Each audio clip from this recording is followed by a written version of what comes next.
And not the big breaking news coming here. It is Monda Tufan effect కి సంబంధించి చూస్తున్నారు. తుఫాన్ breaking 19 జిల్లాల్లో రేపు స్కూళ్లకు సెలవునిచ్చిన ప్రభుత్వం. విజయనగరం, మన్యం, అనకాపల్లి, అల్లూరితో పాటు మరికొన్ని జిల్లాలు కోనసీమ, కాకినాడ, తూర్పుగోదావరి, పశ్చిమ గోదావరి జిల్లాలు, ఏలూరు, కృష్ణా, ఎన్టీఆర్, గుంటూరు, ప్రకాశం, బాపట్లతో పాటు పల్నాడు, కడప, తిరుపతి, నెల్లూరు జిల్లాలకు స్కూళ్లకు సెలవు ప్రకటించింది ఆంధ్రప్రదేశ్ ప్రభుత్వం. నెల్లూరు, అనకాపల్లి, కృష్ణాతో పాటు ఇటు ఎన్టీఆర్, గుంటూరు జిల్లాల్లో కాలేజీలకు రేపు సెలవు ప్రకటించింది ఏపీ సర్కార్. కాకినాడలో అక్టోబర్ 31 వరకు కూడా సెలవులు ప్రకటించింది ఆంధ్రప్రదేశ్ ప్రభుత్వం. తుఫాను బ్రేకింగ్ మీరు చూస్తున్నారు. మోందా తుఫాను ఎఫెక్ట్ కి సంబంధించిన బిగ్ బ్రేకింగ్ న్యూస్ చూస్తున్నారు. ఈ నేపథ్యంలో ప్రస్తుతం అక్కడ ఎటువంటి పరిస్థితులు ఉన్నాయనేది డీటెయిల్ ఇన్ఫర్మేషన్ తెలుసుకునే ప్రయత్నం చేస్తున్నాం. మా ప్రతినిధులు పూర్తిగా ఎక్కడికప్పుడు అప్డేట్స్ అందించేందుకు సిద్ధంగా ఉన్నారు. ఒకసారి నేను ప్రకాష్ దగ్గరికి వెళ్తున్నాను, ఆ తర్వాత శ్రీనివాస్ దగ్గరికి వెళ్దాం. ప్రకాష్, ప్రస్తుతం ప్రభుత్వం స్కూళ్లకు సెలవులు ప్రకటించిన నేపథ్యంలో కాకినాడలో ఎటువంటి పరిస్థితులు ఉన్నాయి? అక్టోబర్ 31 వరకు ప్రకటించిందంటే రేపు ఎల్లుండి కూడా భారీ వర్షాలు కంటిన్యూ అవకాశం ఉందా? ఎటువంటి ఏ అంశానికి సంబంధించి అక్కడ అధికారులు ఏమంటున్నారు? ప్రకాష్.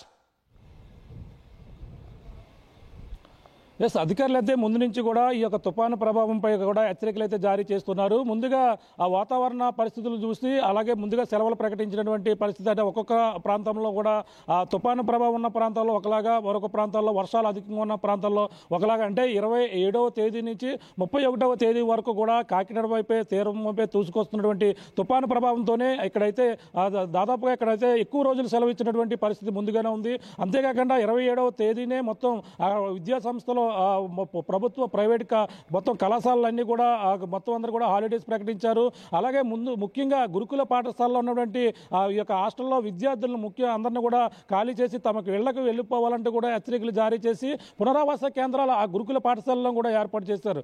ఎందుకంటే ఒక పక్కన ఎటువంటి ప్రాణ నష్టం కలగకుండా తుఫాను ప్రభావంతో పక్కన ఆ తుఫాను తీరం దాటే క్రమంలో వచ్చినటువంటి నష్టం ఒక ఎత్తు అయితే, తుఫాను తీరం దాటిన తర్వాత నష్టం అయితే భారీగా ఉంటుంది. వర్షాలు అధికంగా ఉంటాయి. ఒక ఆగులు వంకలు పొంగి ప్రవహిస్తాయి. ఏజెన్సీ ప్రాంతాలు మొదలుకుని అన్ని ప్రాంతాలలో కూడా ఈ యొక్క ఏదైతే ప్రధానమైనటువంటి కాలువలన్నీ కూడా పొంగి ప్రవహించే అవకాశం ఉంది. ఈ యొక్క ఈదురు గాలులకి చెట్లు పడిపోతుంటాయి. ఇవన్నీ కూడా ఎటువంటి ఇబ్బందులు ఉంటాయనే నేపథ్యంలోనే ముందుగా ఎక్కడికెక్కడ కలెక్టర్లు అయితే సెలవులు అయితే ప్రకటించి విద్యా సంస్థలకు ప్రకటించిన నేపథ్యంలో ఎక్కడెక్కడ పునరావాసాల కేంద్రాలు కూడా ఏర్పాటు చేసినటువంటి పరిస్థితి కనపడుతుంది. అంతేకాకుండా ముఖ్యంగా మనకి కాకినాడ జిల్లాలోనే 269 పునరావాస కేంద్రాలు ఏర్పాటు చేశారంటే మనం ప్రధానంగా చెప్పవచ్చు. దీని యొక్క అంటే తుఫాను పోయినప్పటికీ ఈ యొక్క ప్రభావం అంటే వర్షాల వల్ల ఎక్కువ ఎఫెక్ట్ ఉండే అవకాశం ఉందని, లోతట్టు ప్రాంతాలన్నీ కూడా జలమయమవుతాయని కూడా చెప్పుకొచ్చారు.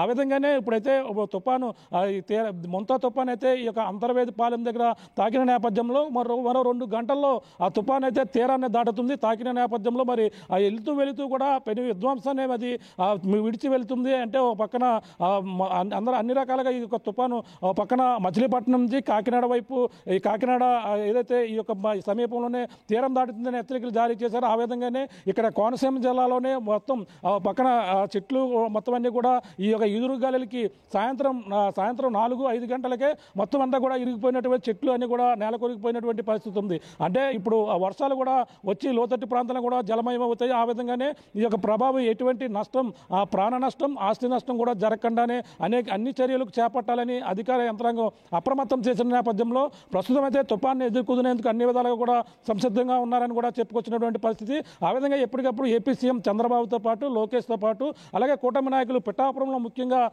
ఏపీ ఉప ముఖ్యమంత్రి పవన్ కళ్యాణ్ తన సొంత నియోజకవర్గం కావడంతోనే పిఠాపురంలో ఉన్నటువంటి మత్స్యకారులు ఏదైతే ఉప్పాడ సముద్ర తీర ప్రాంతంలో మత్స్యకారులందరూ కూడా అప్రమత్తం చేస్తూ ముఖ్యంగా పడా అధికారులతో పునరావాస కేంద్రాలు ఏర్పాటు చేసి ఆ మత్స్యకారులకు కావాల్సినటువంటి అన్ని ఏర్పాట్లు కూడా చేశారు. కొంతమంది మత్స్యకారులు ఈ తుఫాన్లు సర్వసాధారణమే, మాకు ఇక్కడే ప్రతిసారి కూడా అన్ని తుఫాన్లు ఎదుర్కొంటాం, ఇది కూడా మామూలే అనుకున్నారు. కానీ గాలిల తీవ్రతని, ఉప్పాడలో అలల తీవ్రతని సాధారణ స్థాయి కంటే 2-3 మీటర్ల ఎత్తులో అలలు వస్తున్న నేపథ్యంలో వాళ్ళు కూడా భయపడి ఆ పునరావాస కేంద్రాలకు కూడా వెళ్ళిపోయిన పరిస్థితి ఉంది. ఆ స్థాయిలో అక్కడంతా కూడా ఏర్పాట్లు చేసి ఎటువంటి నష్టం కలగకుండా కూడా ముందుగానే చర్యలు తీసుకున్నారని చెప్పాలి. పక్కన విద్యా సంస్థలు కావచ్చు, ఆ తీర ప్రాంతంలో ఉన్న మత్స్యకారులు అందరూ కూడా ఎటువంటి నష్టం కలగకుండా అన్ని ఏర్పాట్లు కూడా చేసినటువంటి పరిస్థితి ప్రధానంగా ఉంది. మరి కొన్ని ప్రాంతాల్లో అయితే మత్స్యకారులు అయితే వచ్చేందుకు నిరాకరించి ఆ యొక్క పాకల్లోనే వాళ్ళంతా కూడా నివసించినటువంటి పరిస్థితి అయితే ప్రధానంగా కనబడుతుంది. సచిన్. రైట్. రైట్ ప్రకాష్, ఒకసారి మీరు లైన్ లోనే ఉండండి. Back to back breaking news అందుతోంది. వన్ మోర్ బ్రేకింగ్ న్యూస్ మనకు అందుతుంది. ఒకసారి ఆ బ్రేకింగ్ న్యూస్ చూద్దాం. Here it is on the screens of RTV. Back to back breaking news కి సంబంధించి తుఫాన్ బ్రేకింగ్ న్యూస్ చూస్తున్నారు. మోంతా తుఫాన్ ఎఫెక్ట్ కి సంబంధించి మనం మాట్లాడుకుంటున్నాం. ఈ నేపథ్యంలో అంధకారంలోకి వెళ్లిపోయింది కృష్ణా జిల్లా. ఏం జరుగుతుంది అక్కడ అనేది మాట్లాడుతున్నాం. కృష్ణా జిల్లా వ్యాప్తంగా నిలిచిపోయింది విద్యుత్ సరఫరా. అంటే అర్థం చేసుకోవచ్చు, చిమ్మ చీకట్లలో ఉన్నాయి ఈ గ్రామాలు.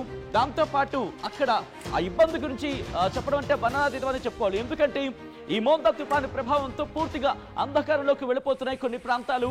ఈ క్రమంలోనే విజువల్స్ మీరు చూడడం జరుగుతుంది. ఆర్టీవీ స్క్రీన్ మీద పూర్తిగా విద్యుత్ సరఫరా నిలిచిపోయింది.